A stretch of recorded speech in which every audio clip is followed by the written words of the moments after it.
Хээрийн галуу нисэн үл хүрэх газраас хүний хүүхэд хэрхэн эрдэм үүртэлж ирсэн түүхээс хуваалцдаг Диплом подкастын маань энэ удаагийн дугаар эхэлж байна. Гэр бүлийн радио Томьёо Эдтек хамтран бүтэв.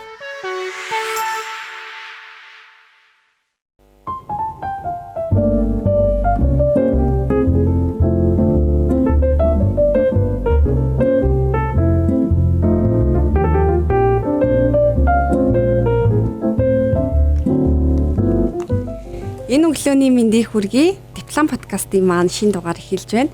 За өнөөдрийн зочин бол та бүхний сайн мэдих эрхэм хүндтэй зочин ирсэн байна. Тэгээд оюун гэрэл танд энэ өдрийн мэндийг хүргэе. Сайн байна уу? Өглөөний мэнд хүргэе. За Тамирада бас энэ өглөөний мэнд хүргэе. За бүгдэнд нь өглөөний мэнд хүргэе. Тэгээ подкаст хөтлөөгүй жоох удацсан байна. Тэгээд ямар ч тач өнөөдөр оюун гэрлийн эгчтэйгээ хамт ингээд энэ хүү подкастыг хийх болсод үнэхээр баяртай. Диплом гэдэг нэртэй подкаст байгаа. Тэгээд нэрнээсээ эхлээд бид нэр бол боловсролын тухай бас яригдана гэдэг нь тодорхой байгаа. Оо за. Тийм тэгээд таны хувьд бас одоо их сургуулаа улаан дипломтой төгссөн.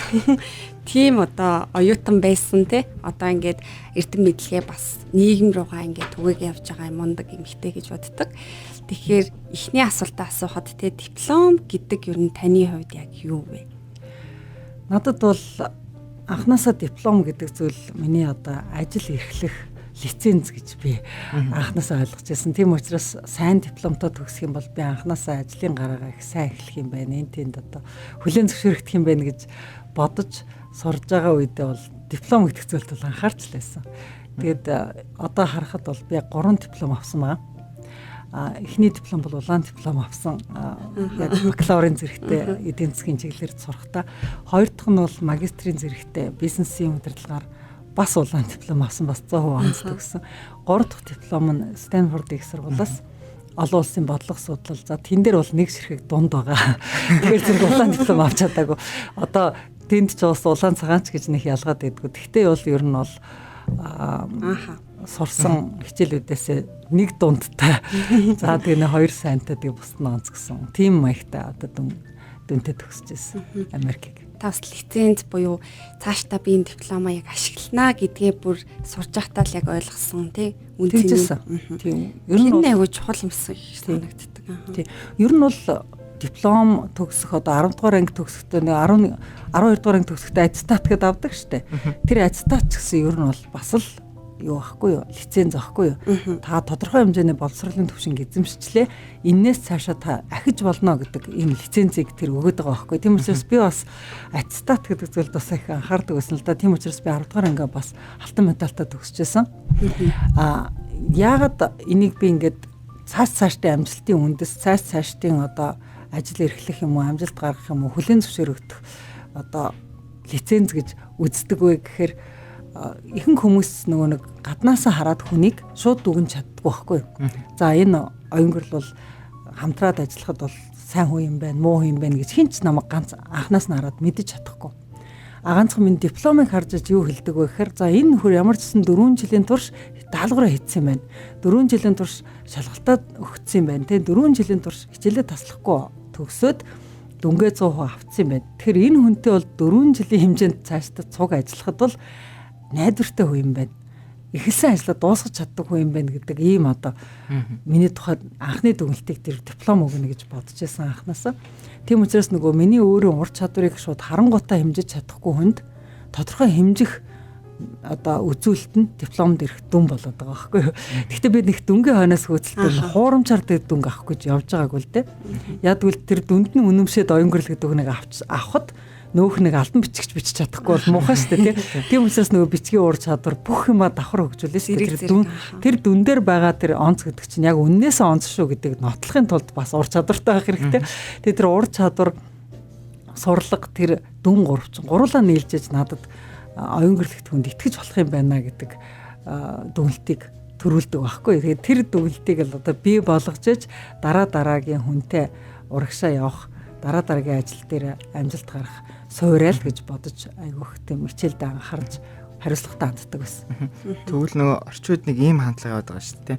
Нөгөө их сургууль одоо нэг сурах нэг тийм шаардлага болчлоо. Одоо энэ том компаниуд чинь баг бакалаврын дипломыг харахаа байж байна.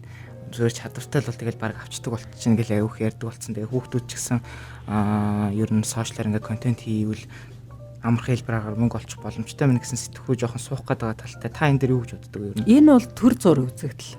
Энэ бол төр зур үзэгдэл яг тэгвэл бүх юм эргээл суур шинжлэх ухаан, суур ур чадвар руугаа дахиад буцна. Магадгүй 1-2 жилийн дотор 1-2 захирлууд бүр өндөр дипломтой хүмүүсийг ажилд авсан чинь ур чадвар нь хөрөхгүй сэтгэлээр унаад зүгээр зах зээл дээр явж байгаа илүү сэтгэлтэй, илүү ур чадвартай, практиктэй хүнийг аваад ажилласан чинь тэр маань айгүй сайхан явж исэн байж болно. Гэхдээ яаж явж исэн цаашдаа дахиад тодорхой хэмжээний тэр компани өсөлтөнд хүрээд ирэхээр хүш яг юмыг номоор нь хийдэг хүн байна уу? Яг суурийг бүр номоор нь сурцсан хүн байна уу? Тоогоо яг номоор нь боддог хүн байна уу? Тэгэхгүй бол нэг л цаанаас л юм манд буруу яваад байна гэл дахиад энэ хандлага чинь эргэл өөрчлөгдөн. Өөрчлөгдөд ирэхээр яг юмыг ясварсан хүн надад хэрэгтэй байна гэл дахиад хайгаад эхлэн. Тэгэхээр зэрэг зах зээл дээр энэ давалгаа чи угаасаа явагдаж л байдаг. Гэхдээ дипломыг ингээд авах гэтэл болцоо нь хүрээгүй хүн хичээгээд байгаа мөртлөө болцоо нь хүрээгүй учраас сургуулаас гарахаас өөр аргагүй гэр бүлээ тэжээхээс болоод гарсан хүн нэг өөр болцоонд байсаар л сурахгүй дипломо авахгүйгээр сургуулаа хайсан бас өөр байхгүй. Тэгэхээр зэрэг тэрийг бас ялгаж салгахад айгүй хэцүү. Тэр бол нөгөө амьдралын туршид урт хугацаанд ялгагдаж урт хугацаанд одоо нөгөө шииртэн цаашаа явж иж одоо би үнэхээр надад бол үнэхээр потенциал байсан шүү. Данч тухайн үед надад болцоо байгаагүй ингэдэг хүн амьдралаараа нотолдог. Болцоо байсаар л сурч чадахгүйгээр юмаа хайж гарна гэдэг бол муу үзүүлэлт байхгүй. Тэр бол үзүүлэлт сайн үзүүлэлт бол биш. Тийм учраас ер нь бол өөртөө одоо нөгөө credibility үүсгэх гэж нэг юм байдаг юм л да. Нэр төр үүсгэх. Одоо хүлээн зөвшөөрөгдөхөөс одоо суур нэр төр үүсгэх гэж. Тэр суур нэр төр үүсгэхэд найдвартай байдлыг нотлох нэг одоо арга бол гэрийн даалгавраа сайн хийдэг, хичээлээ сайн хийдэг, дүнгээ сайн авдаг, тэгээд дипломоо сайн авдаг л байх хэрэгтэй. Тэр бол зүгээр наад захын одоо хамгийн наад захын хариуцлага. Нэг харагдчих нэг зүйл гэсэн үг шүү дээ. Хүнд харуулах тийм би одоо нэг цаана олон зүйл. Тийм би одоо хүүхдүүдтэй ингээд баг багт ном авчирч өгчөөл унш гэдэг байхгүй юу. Тэгэхээр сонирхолгүй ингээ хайчдаг байхгүй юу. Тэгтэн би юу гэж хэлжсэн бэхээр сонирхолгүй байсан ч гэсэн энэ номыг уншаад дуусчвал чи нэг ажлыг гараас гаргаад дуусч байгаамаа, сурчиж байгаамаа. Нэг юмыг гараас гаргаж сураагүй хүн дараагийн юмаа гараас гаргаж чаддгүй маа. Тийм учраас ажлыг баг гэлгүй нэг нэгээр нь гараас гаргаж сураа. Даалгаврыг уйтгартай гэлгүй нэг нэгээр нь хийж сураа. Өдөр болгон уйтгартай чамаагүй даалгаврыг чи хийгээд гараас гаргаж чадж яах гэдэг чинь чамд магадгүй тэр дургу учраас тэр толгоонд чинь тэр шинжлэх ухаан ч үлдэхгүй байж магадгүй. Гэхдээ юу үлдэх вэ гэхээр тэр сахилга бат ч үлдэх байхгүй. Юмыг хугацаанд нь цагт нь багтаагаад гараас гаргаж чаддаг тэр сахилга бат ч үлдэх байхгүй. Дараа нь эргээд ажил дээр очиход тэр сахилга бат ч чамайг авардаг байхгүй. Ер нь бол хүний сурсан зүйл тэр чигээрээ сургууль сурсан бүх зүйл тэр чигээр ажил дээр хэрэглэгдэнэ гэж угаасаа байдаггүй. Тэр тусмаа нэг дор хэрэглэгдэнэ гэж ерөөсөө байдаггүй. Цуурч хэрэглэгдэнэ. Гэхдээ юу үргэлж хэрэглэгддэг вэ гэхээр нөгөө өдөр болгон гэрийн даалгавар хийх чадвар, өдөр болгон нэг хичээлийг гараас гаргах чадвар, өдөр болгон амлсан зүйлдээ хүрч чадах чадвар чинь 4 жилийн турш ингээд чамд ингээд бүр ингээд амьдралын хөвшил болоод үлдчихдэг байхгүй. Тэгээд тэгж амьдралын хөвшил болгож авч үлдэж чадсан хүмүүс эргээд ажил дээр ямар ч ажлыг хийсэн хөрөх чадвартай болсон байдаг. Тэг яг нөгөө талаас энэ амьдралын хөвшлийг хүчээр суулгаж өгдөг нэг газар бол цэрэг байхгүй юу? Тэгэхээр би бол эрчүүдийг юу гэж хэлэх гээд нөхөр эрчүүд ажлын байран дээр эргээд харахад эмэгтэйчүүдээс илүү амжилтанд хүрсэн байдаг штэ. Гэхдээ яагаад эмэгтэйчүүд олон дээд сургууль төгсөөд байгаа мөртлөө бага амжилтанд хүрээд байна? Яагаад эрчүүд илүү амжилтанд хүрээд байна гэдээ ингээ эргээд харахаар тодорхой хэмжээнд эрчүүдэд сахилга хотыг ингээ хүчээр бүр ингээ тэр цэргийн албанд ингээ суулгаад өгчдөг. Тэгээд тэр амьдралын тэр хэв загварч нь хүнийг амжилт хүргээд байгаамаа. Тэгэхээр сургуультай хариуцлагатай сурна гэдэг бол цэрэгт явж чадахгүй, цэрэгт явах болцоогүй эмэгтэйчүүд бидний хувьд бол одоо заавал хийх ёстой, заавал эзэмших ёстой сахилга бат болдог. Гэхдээ дээр нь нэмээд эрчүүдийн сахилга бат, дээр нь нэмээд боловсрал, дээр нь нэмээд ур чадвар энэ бүхэн байж иж илүү амжилтанд хүрнэ л дээ. Тийм. Тэгэхээр уйтгартай ч юм шигтэй тэр зүйлсийг өдөр болгон хийснээр бас яг тааж гисэн яг энэ хүртэлтэй явж ирсэн бодлоо гэж бодож байна. Бид нөгөө гинт байж байгаа л ингээ бүх юм окей сайхан болох юм шиг боддог штэ. Тэгэхээр та бас яг өөрийнхөө оюутан тэр цаг руу эргээд харах юм бол хэрхэн одоо яг тэр сургуулийн тэр дипломыг авахын тулд яаж хөдөлмөрлөж байсан бэ? За хамгийн түрүүнд ингээл дүнгийн сургууль төгсөл Орос сургуульд одоо Оросын дээд сургуульд явсан шүү дээ би. Тэг бүх лекц Орос хэл дээр бүх багш нар орсоор ярьдаг. Би ч Монголоос очиж байгаа, тэр тусмаа хөдөөнөөс очиж байгаа. чих бүрэн онгоогоогүй. Орсоор ингээл дуржганаал явчихад нь лекцээ бичиж авахад что где когда гэдэг 3 үг л бичиж авч чаддаг. Тэгэл өөр юу ч бичиж авч чаддаггүй. Лекцээ ойлгодгоо тийм л оётой очлоо штэ. Тэгээд би ч өөртөө ямар одоо 10 жил сураад алтан медальтай төгссөн амар өөрийгөө том гэж бодцсон мундаг гэж бодсон амтаа очингуудаа шууд эхний 7 хоногтоо би хинч биш юм бэ гэдгийг л мэдэрч байгаа байхгүй. Тэгэнгүүт би өөрийгөө шууд хинч бишээс нөгөө буцаад онцорлогтон дээр би очихын тулд ямар хөдөлмөр хийх шаардлагатай вэ гэдгийг угаасаа бодож эхэлж байгаа байхгүй. Тэгээ бодонготой би ямар хөдөлмөрийг би хийж сурах хэрэгтэй гэж өөртөө ингэж агсаалт гаргасан байхаар нэгдүгürt би бүх лекцээ би нөхөж бичиж авах хэрэгтэй байна. Хурдан бичиж авч чадж байгаа ангийнхаа хүмүүсийг ажиглаад хамгийн хурдан бичиж авч байгаа хамгийн сайн бичиж авдаг Орос оюутантай очиж найзлана. Тэгээ тэрний дэвтрийг авч харина. Авч хараад дэвтрийг хуулна. Тэгээ багш юу ярьсныг бүгдийг хуулж авна. Хоёрдугаарт энэ багшийн хичээл дээр яригадаад байгаа бүх зүйлийг үгийн тогтоохын тулд номоо хэд дахин уншина. Бусдаас илүү одоо Орос оюутнууд бол номыг нэг уншиж байгаа бол би Монгол оюутан тэр номыг би 3 унших хэрэгтэй. Тэгжээж тэр үгнүүдийг би өөртөө шингээж авна. Тэгэхээр номоо би 3 уншина. Одоо 3 дахин илүү уншина гэсэн үг. 3 дугаарт нь би яасан бэ гэхээр одоо багш нарын лекцийг орсуудаас үргэлж хуулахгүй 1 сар бол хуулна. 2 дахь сараас эхлээд өөрөө бичиж авна. Өөрөө бичиж авахын тулд би өөрөө энэ олон орс үгнүүдийг цээжлэнэ. Бүр цээжээрээ мэддэг болно. Дээр нь би юу мэдж авах вэ гэхээр энэ орс үгнүүдийг би товчилж бичиж сурах. Жишээлбэл производство гэдэг үг айгүйх хэрэглэгддэг байсан байхгүй. Одоо үйлдвэрлэл гэсэн үг. Тэгэхээр зэрэг PR гэчээл во гэж биччихэд би производство гэж ойлгох хэрэгтэй байхгүй. Тэгээ нөгөө урт үгнүүдийг одоо жишээл амар урт үгнүүд байдаг. Сушиство гэдэг ингээл сахараны центр гэх нэг урт үгнүүд гэдэг. Тэр урт үгнүүд дээр бүгдээрэн дээр би ингээ код хийж авсан. Одоо ингээ миний 1-р курсын дэвтэрний ингээ уртлын нүүр тэр чигээр ингээ коднод байдаг байхгүй. Тэгээ хамгийн урт бичиж авахд хэцүү урт үгнүүдийг бүгдийг кодлоод тэгээд 2 дугаар сараас эхлээд би багшийн амнаас гарч байгаа амьсгалыг ч алдахгүйгээр бичиж авч чаддаг болж исэн байхгүй. Тэгээд сүүлдээ орсууд надаас дэвтрийн маань авч хуулдаг болж исэн. Тэгэхээр зэрэг ер нь бол би өөртөө ямар зорилго тавьж исэн бэ гэхээр би чадахгүй юм хурдан чаддаг болъё л гэдэг зорилго тавьдаг. Тэгэхээр зэрэг оронгуудаа та нар одоо сургуульд оронгуудаа хичээл уйтгартай байх нь хамаагүй. Би юу чадахгүй нэгдэг л олоод авчих. Би юуг нь чадахгүй байна? Би тоог нь бодож чадахгүй байгаа мó? Би зургийг зурж чадахгүй байгаа мó? Би үгийг бичиж авч чадахгүй байгаа мó? Би сонсож чадахгүй байгаа мó те? Юу чадахгүй байгаа? Би юу чадахгүй байгаа гэдгийг мэдээд авчих юм бол би энийг чаддаг болно гэдэг зорилгоор тавьдаг байхгүй. Тэгэл тэр би чаддаг болно гэдэг зорилго тавиал тэр чадна гэсэн юмнуудаа чадчихтер нэг итгэхэд би айгүй олон юм чадчихдаг байхгүй айгүй гоё. За нөгөө хараар сурчиг гэдэг ч юм уу ингээд те явж ивэл илүү амархан санагдах бол та. Гэхдээ тэр ихтэй сургуулийн танхимд орж сууж ээж олон оюутнуудын донд өөрийгөө бас хүн хаана явж байгаа мэдрэг штэ. Тэгэхээр л ихтэй сургуульд орж одоо сурсан түүгээс нь яриулсан очны юм байсан. Тийм. Ер нь тийм бусдын дэргэд өөрийгөө хинч биш байгаа юм байна гэдгийг мэдрэх бол үнэн амар мэдрэмж. Тэгээ тэрийгэ мэдрэхтэй ерөөсөө айж цочихгүй ингээд нөгөө шалтаа буухтаа сэтгэлээр унахгүйгээр бүх би чи ийм доор байгаа юм биш үү? Би дээшээ мацах хэрэгтэй юм биш үү гэж бодох нь л одоо сурахын эхлэл баггүй юу? Тий. Тэрийг та бас яг Стэнфордын их сургуульд очиод дахин мэдэрчээсэн бах гэж бодож байна. Аимшигтай мэдэрсэн шүү дээ. Би ч нэг Оростой бол яаж игээд ингээд матсаргаад ингээд улаан дипломтой төгссөн шүү дээ. Тэгэнгүүтээ би бол Оросын школ, одоо Монголын школоор бол би онцорлогт ингээд өөрийгөө бодсон явж байгаа шүү дээ. Тэгсэн жил Стэнфордод очисон чинь Стэнфордод ерөөсө багш нарын загнахгүй заа юу. Оюутнууд нь нүдэн дээр ерөөсө ингээд өрсөлдөхгүй. Бүгд ингээд би үүнтэй хамаагүй юмсыг суучна. Тэгэл бүгд ингээд ойлгохгүй юм яриад явцдаг байхгүй. За тэдгэр хуудснаасаа энэ бодлогыг бодъё, эдгэр хуудснаасаа ингэгээд тэнгүүт би үхш юу лээ тэдгэр хуудс нь юу лээ аль ном яриад байгаа юм болоо гэд.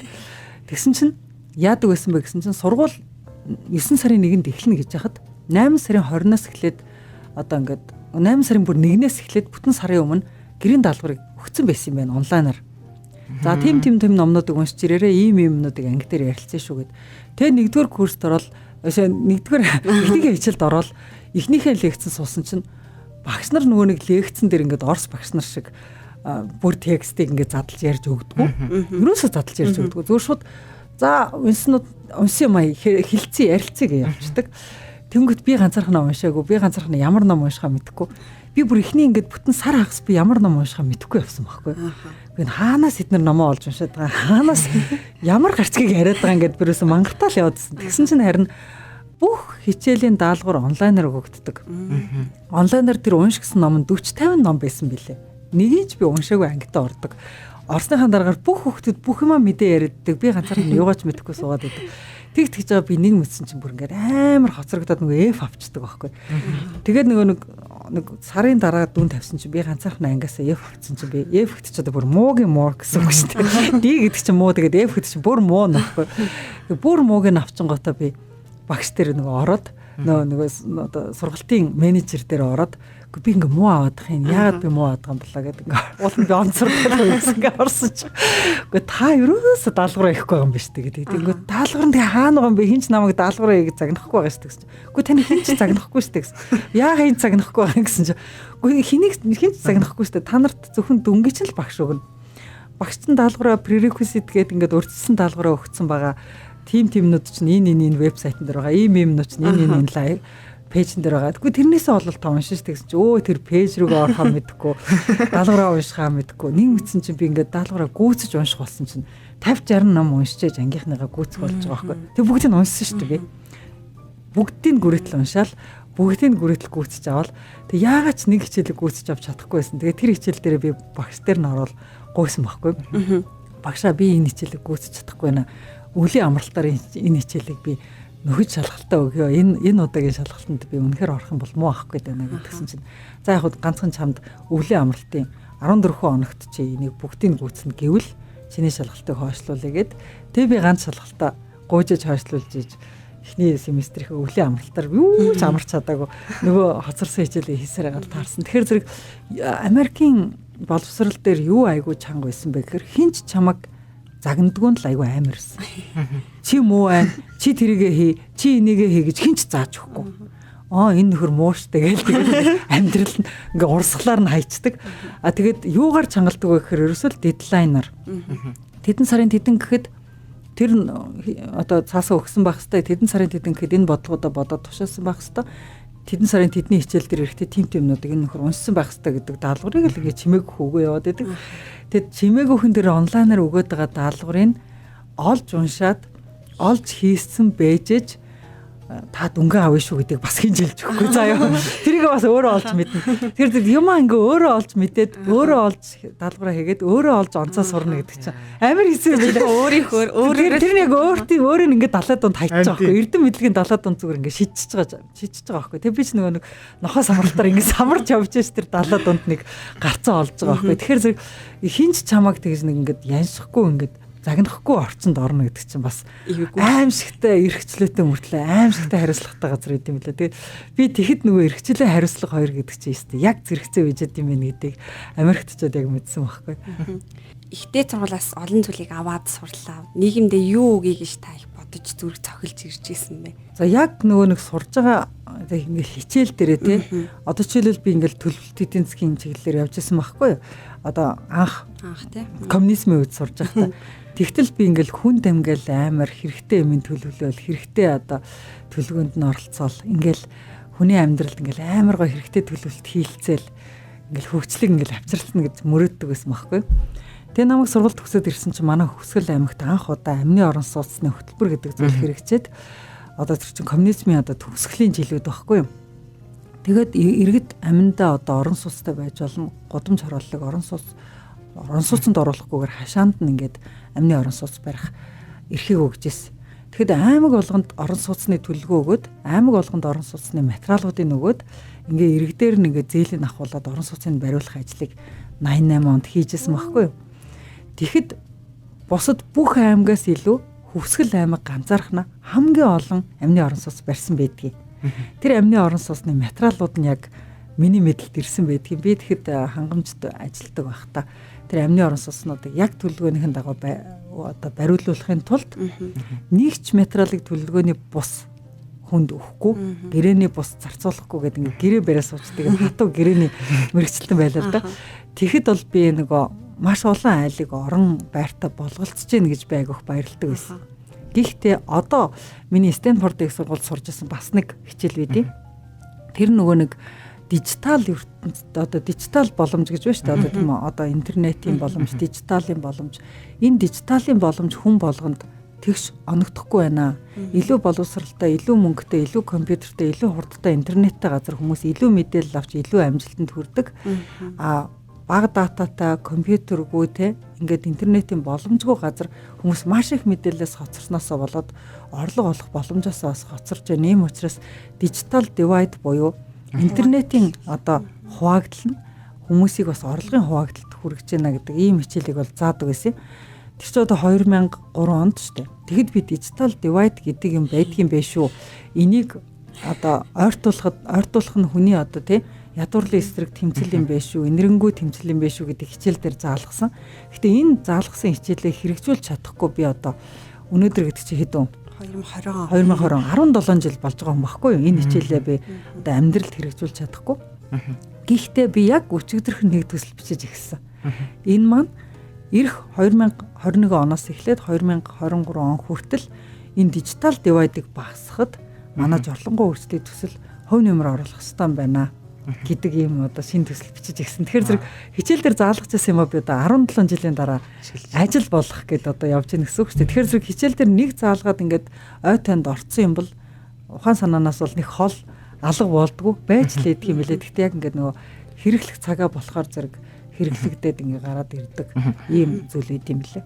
Би оюун гэрлэгчээс бас нэг юм асуухыг хүссэн юм юу гэхээр одоо та ингээд төрийн албанд ингээд ажилласан тий. Тэнгүүд одоо ингээд хүүхдүүд одоо залуучууд маань ингээд ихтэй сургуулийг төгсөөд ажлын байр гэж нэг чухал юм байна шүү дээ. Тий.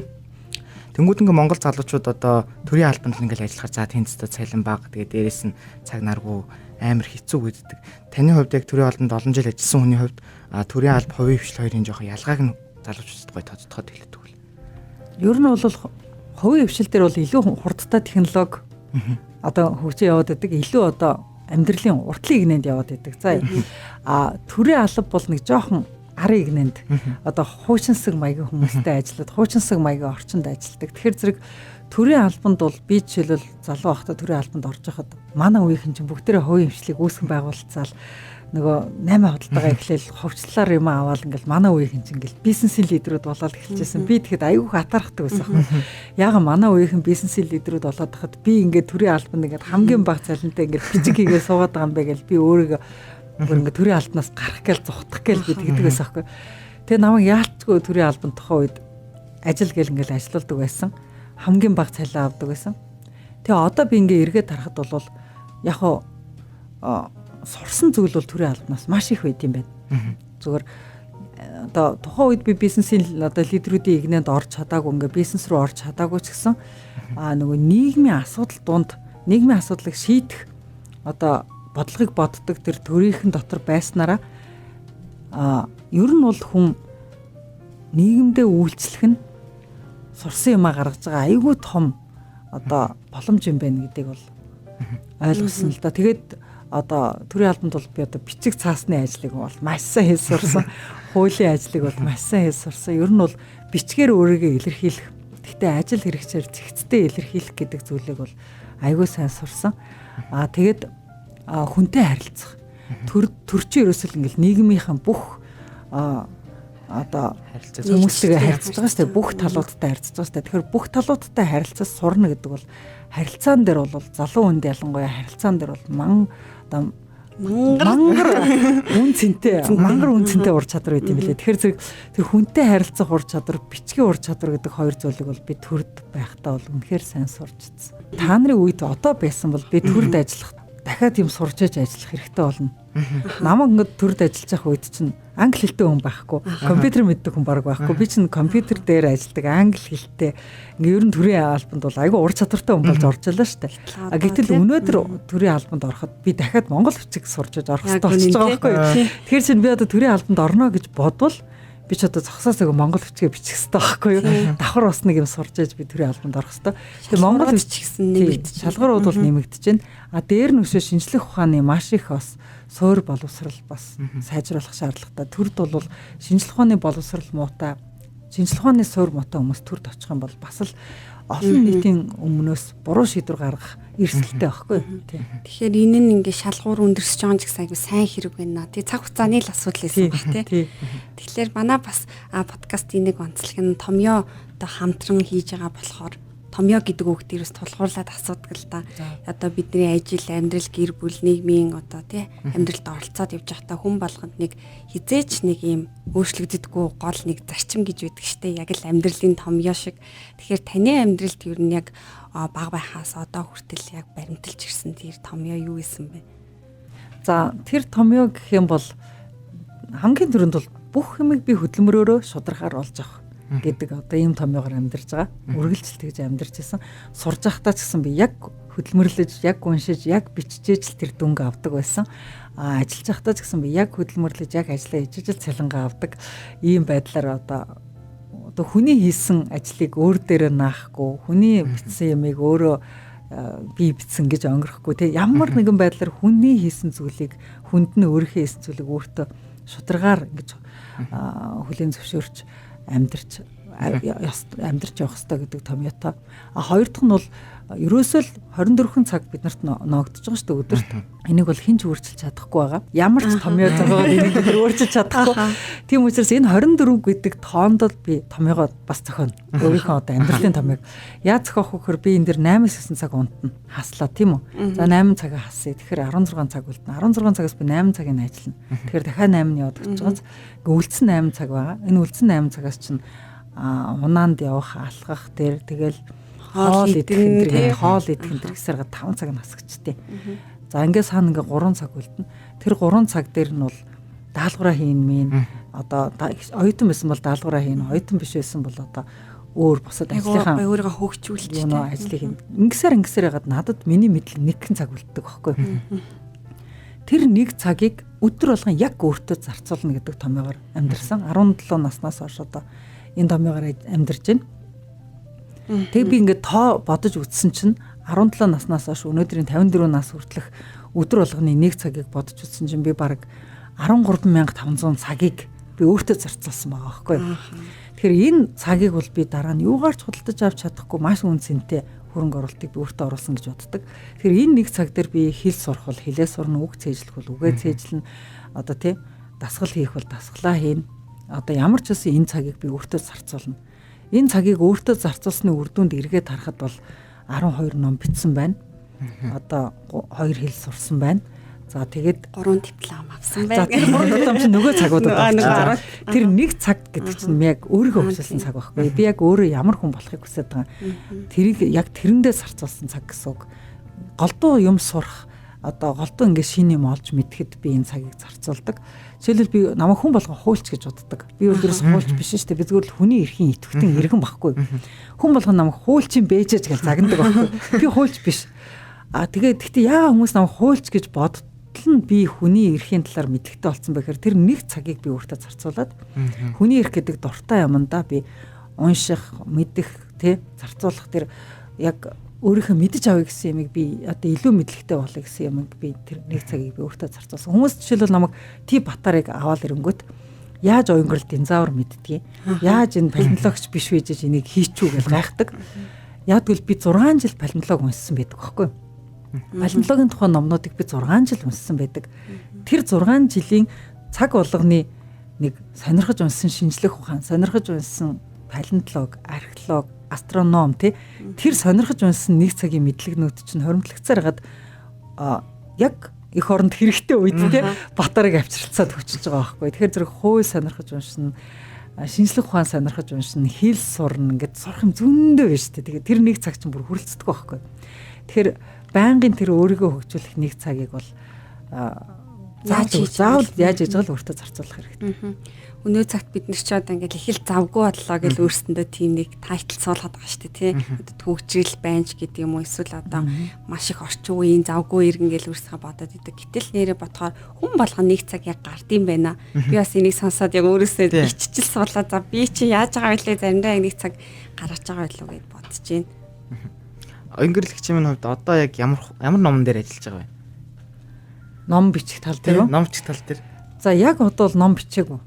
Яг одоо бол би яг байшин дижитал програм ап энэ төр гэдэг ингээд шал өөр юм бодоод байна л да. Манай нөгөө жорлонгоо өөрчлөе гэдэг төслийн манай ажил их сонирхолтой өрнөд байгаа. Залуучууд бол одоо бид нарт яг өчигдөр гэхэд би ингээд дарь их төр ингээд дотроо хуураж орлонтой угаацны асуудлаа шийдсэн дотроо ингээд агаар жуулагчтай ингээд хагас пассив хаус гэдэг цоошин байшинг барих ажилд манай төсөл оролцож байгаа байхгүй. Тэгээ энэ төслийнхээ ажил дээр ингээд яг ингээд айлын газар дээр ингээд очиод үзсэн чинь тэнд ямар хүмүүс ажиллаж байгаа нөхөр тэнд геологийн инженер те геодез тэгээд суурны одоо тэр хөрсний шинжилгээ хийдэг тэр суурийн тооцоо хийдэг инженерүүд тэр барилгын одоо тэр дулааны тооцоо хийдэг инженерүүд гэдэг ингээд аюулгүй инженерүүдийн баг дээр би очиод өчигдөр ажлынхаа явцыг харж байгаа байхгүй. Тэнгүүт би ямар азар Монголд тэ инженерийн сургалт байдаг, ямар азар инженерүүд байдаг. Энэ инженерүүд байхгүй л энэ байшингийн бүх юм дараа нь оруулсан бүх мөнгө, бүх хөрөнгө нь дараа нь газрын нэг ганц савлсан хөдөлгөөнд л тэр байшин ингээ хагарчдсан байх гэдэг ингээ харж байгаа байхгүй. Тийм учраас нэг газар ингээл оволцдог, доороо ингээл айгу сул хөрстөө тэгэл газар хөлдөнгөт овоогоол гисэнгөт хонхоогоол явцдаг ийм газар дээр байшин барих одоо даалгаврыг бид нар хийж байгаа байхгүй. Тэгэнгүүт тэгэл би чи баярлал тэр байшингийн чинь гацсан суурны гацыг хийж өгч байгаа инженерүүдэд баярлал. Тэр геологийн шинжилгээг нь хийж өгч байгаа инженерүүдэд нь баярлал. Суурийн тооцоо хийж өгч байгаа барилгын инженерүүдэд нь баярлал. Бүгдээрэнд нь баярлал. Йоо энэ олон инженерүүд сураагүй байсан бол одоо жижигхэн байшинг бид нар зөв хийж чадахгүй нээштэй гэл ингээл баярлал харж байсан. Тэгэхээр зэрэг би бол одоо номноос илүү ингээд байшин гэдэг ном руу амар ингээд анхаарсан. Байшин гэдэг юм чи хийгдэх гэж ямар олон инженер, ямар олон хүний тооцоон дээр хийгдчихэж зөв босд юм бэ гэдгийг хараад ингээд ном бичгээс сонирхолтой байдалтай л ингээд инженерүүтэй танилцал явж байна. Тэгээд ерөнхийдөө бол номыг бол бичин тодорхой. Ялангуяа 3 дугаар дэвтрээ бол ногоонууд нам 3 дугаар дэвтрийг бол бодоол материалаа цуглуулаа яваад байгаа. Гэхдээ нөгөө материалч нэг цуглаад хана гэж үйдэг. Одоо л бичигдмээр байна гэдэг ингээ өөр ингээ толгоон дотор ингээ өгүүлэл нь ингээ урсаад ирдэг байхгүй. Тэгээгүй л байна л да. Тэгэхээр зэрэг мэдээлэл цуглуулах ажил бол явагдаж байна. Сүлд сонсоход ногоонууд нь лам маань нөгөө M+ дээр сонсгоор тавигдах гэж байгаа гэж дуус. Таны талаараа гоё. Тийм. M+ дээр ногоонууд нь лам маань 2020 оны 10 сарын 19-наас эхлээд одоо онлайнаар сонсох хувилбараар цацагдана. За 60 цагаан хоны одоо уншилт дөнгөж одоо эхэлж байгаа. Тэгэхээр зэрэг тэр маань бас 12 сар хавьд цацагдах байх. Тэгэхээр зэрэг дэлхийн өнцөг булан бүрт байгаа монголчууд маань одоо онлайнаар гар утсаараа одоо ногоонууд нь лам 60 цагаан хоныг сонсох боломжтой болно гэсэн. Тэгээ энэ бол албан ёсоор эрхээ аваад түгэж байгаа ийм сувг байх болно. M+ бол за M+-аас бусад сувганд бол одоо сонсох өгөөгүй. Тийм учраас би бас яг энэ дашрамд одоо ногоонууд нь ламыг авахыг сонирхож байгаа хүмүүст хандаад анхааруулах нэг зүйл байна л да.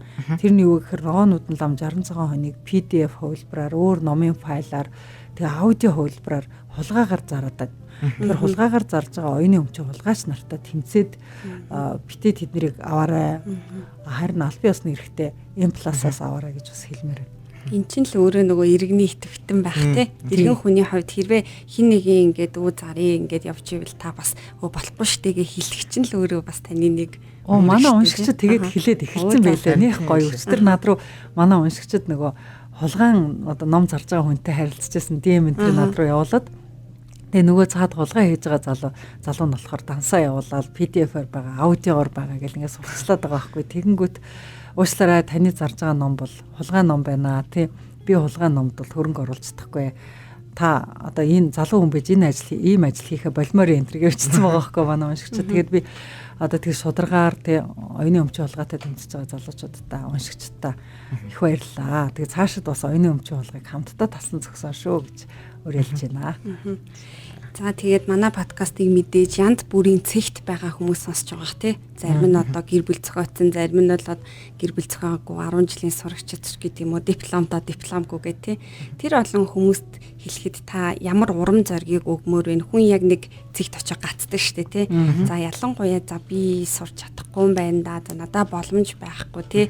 Нөгөө нэг тэр гадагшаа юу Стэнфорд гэж бодож байгаа тий. Тэр хүн та хандаж юу гэж хэлэх вэ? Би болохоор хүн хамгийн их одоо уншихад цаашаа уншигдаад сонирхоод байгаа чиглэл рүүгээ илүү сайн судлаасаа гэж уриалмаар байна.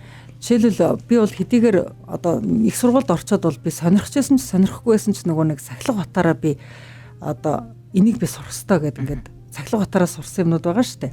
Тэр зүйлүүд бол одоо надад цахилгаан бат гэдэг зүйлийг л өгсөн.